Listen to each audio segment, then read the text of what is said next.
Commitment. It means taking a stand. Taking a stand for you. It means delivering.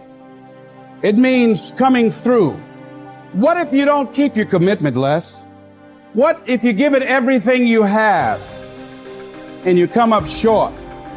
Or if you don't give it everything you have, what if you get weak along the way and you throw in a towel on yourself, you surrender to your emotions? What then? A lot of people become discouraged, they become frustrated, and they say, oh, what the heck? And they go back to doing what they were doing before, saying it doesn't work. You get to make a choice. Is failure going to break you, or is failure going to make you? You get to decide. Failure doesn't. It's okay to fall. It's okay to cry. It's okay to go home. But quitting should never be an option. It's not in falling that makes us failures. It's in not getting up that makes us failures.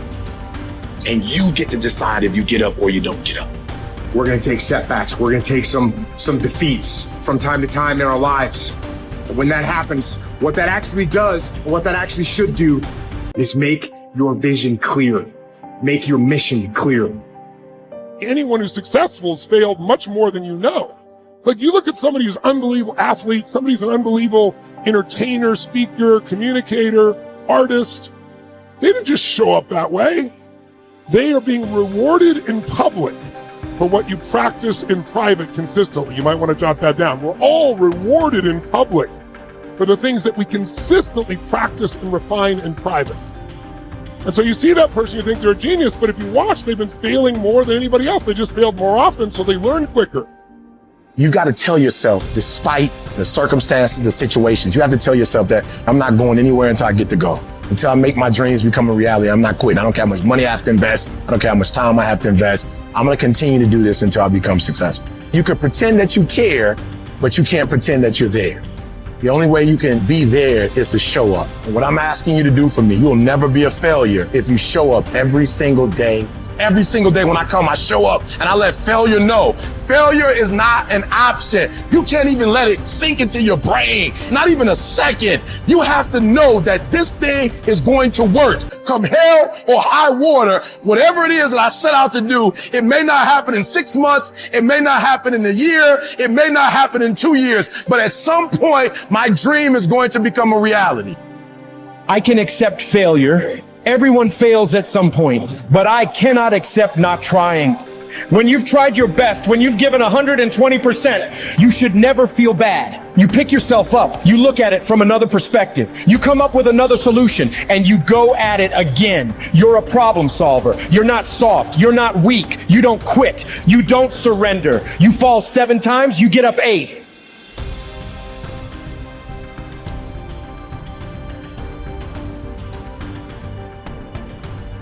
There is a cycle of history that is plain as day. Good times create weak people.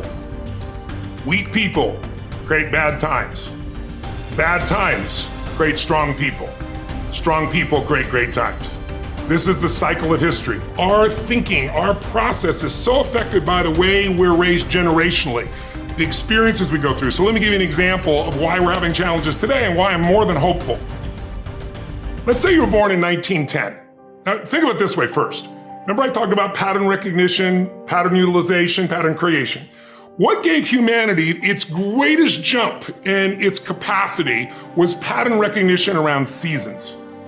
Up until that time, we were hunter-gatherers, barely able to survive. It all depended on what was happening in the environment. We were dependent on the outside world.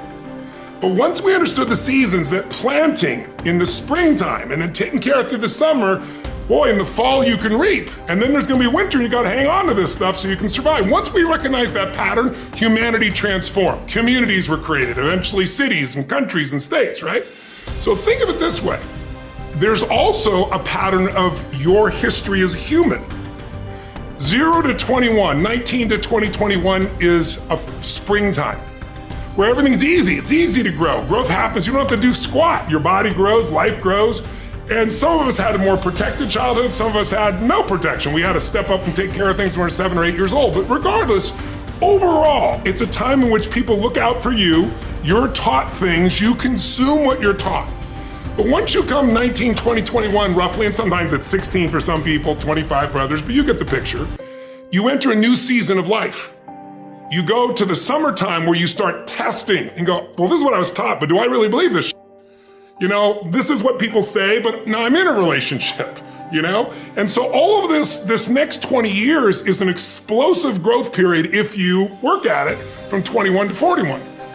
From 42 to 62 is a reaping time. If you planted really in the spring and you pushed hard through the summer, you're gonna reap. Now, if you didn't plant in the springtime, you're gonna weep in this season. You know, you're gonna be like, I don't have any money, I don't have any time, I don't know what to do, where am I going? But that's a season of power. That's when you really start to be able to lead companies, businesses, environments, and so forth. And again, some people get there earlier, some later, but overall, generationally, that's it. And then 63 to 83 is winter, and that winter time is a little different for somebody. Right now, that time is, maybe it's time, I'm an elder in the community, now it's time for me to mentor, to communicate. And if you're lucky, it goes 83 to, say, 103. Or the oldest living human is about 119, if you were lucky enough to do that. Maybe you get an extended period of time where you enter the next springtime. So there's seasons that you gotta understand, because if you plant in the winter, I don't care how hard you work, you get no reward. If you bought a house, sounds wonderful, in 2007, normally great, 2007, probably not so great, you're probably just starting to do okay in the last 3 or 4 years, right? So there's a timing to things. There's a timing in your life. There's also timing in history. So imagine you were born in 1910. When would you come of age? 19 years old, 1929. What did you grow up with? World War I ended during that time, the whole world celebrated, and the roaring 20s began, and you're in your teens, cars, radios, parties. You can't wait to turn 19, 20, 21, right? And what happens? For that generation, right at that stage of life, the whole game, the wolves pull out from it, and people are jumping out of buildings, the economy goes to the floor, we got the Dust Bowl. But it didn't end there. Because what happened when they were 29? 1939, World War II. And you and I are too young to know it, but those around know that it looked like we were gonna lose. Hitler was storming across Europe. It looked like life as we know it was over. And these people went overseas and became heroes. They faced such unbelievable, they were thought as flappers, they were thought as weak, they were a lot like a lot of the generation that you see today, the Z generation, not so much because they're just coming up, right? But the millennial generation, by older people, they see them as weak, they're snowflakes, they're this and they're that, but they have technology, they have insights. And when the outside world is demanding enough, not yet, because they're still fearful, they will grow. And that's when things change. And so the season occurs. So think about the difference between the 30s and the 40s versus the 50s versus the 60s as we came after 63 into an American summer as a different mindset versus the 80s to the 2000s, 2010. So we're right now halfway through winter. We're in another winter. It starts financially. Now it's gone to health, but we're far from it. It's gonna be war. And it might be cyber war, it might be full-on war, but there's zero question that China and the US are on a collision course that's going to shape the direction of humanity. And so the people that right now are alive today are gonna have to grow in that environment. I really think we're at a season where there's gonna be a whole new level of growth. And what I just want to do is be one of the many sources that can give people perspective, because here's the problem. A year ago, people thought we were coming out of, we got vaccines now, and we're coming out of COVID, and it's gonna be all over now, and people are excited. But now, after going through 2 years of this, there's a lot of people now that no longer have a compelling future. Like, people talking about New Year's resolutions, most people don't even have one. Because it's like, they never followed through anyway, right? But at least they had something to look forward to. They're starting to get into learned helplessness. Learned helplessness is when something is so bad over and over again, you start thinking the problem's permanent. No problem is permanent. Or you start thinking the problem's pervasive because I haven't handled my finances, my whole world's over. Or because my relationship's bad, my whole world's over. Your life is bigger than that. Or all this is happening because there's something wrong with me. When you get to that point, you stop trying.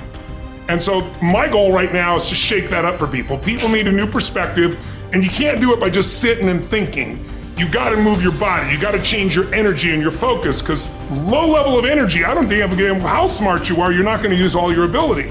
But if I get you into a higher state of being, mentally, emotionally, physically, then all of a sudden you start remembering who you are and you start coming up with answers that you never even thought were possible before.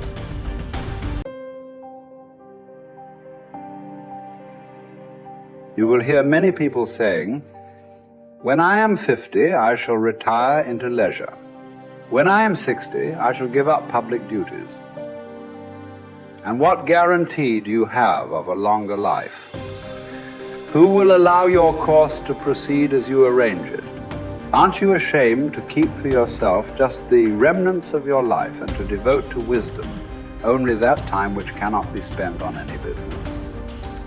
How late it is to begin really to live, just when life must end. Stop letting yourself be distracted. That is not allowed.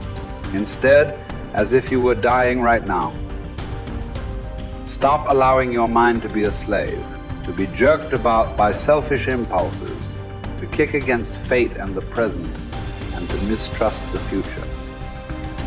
In your actions, don't procrastinate. In your conversations, don't confuse. In your thoughts, don't wander. In your soul, don't be passive or aggressive. In your life, don't be all about business. It is essential for you to remember that the attention you give to any action should be in due proportion to its worth, for then you won't tire and give up if you aren't busying yourself with lesser things beyond what should be allowed. Putting things off is the biggest waste of life. It snatches away each day as it comes and denies us the present by promising the future. The greatest obstacle to living is expectancy, which hangs upon tomorrow and loses today. You are arranging what lies in fortune's control and abandoning what lies in yours. What are you looking at? To what goal are you straining? The whole future lies in uncertainty. Live immediately. The best livelihood, particularly for the strong, is earning a living from the soil, whether you own your land or not. Many can support their families by farming land owned by the state or private landowners. Some even get rich through hard work with their own hands.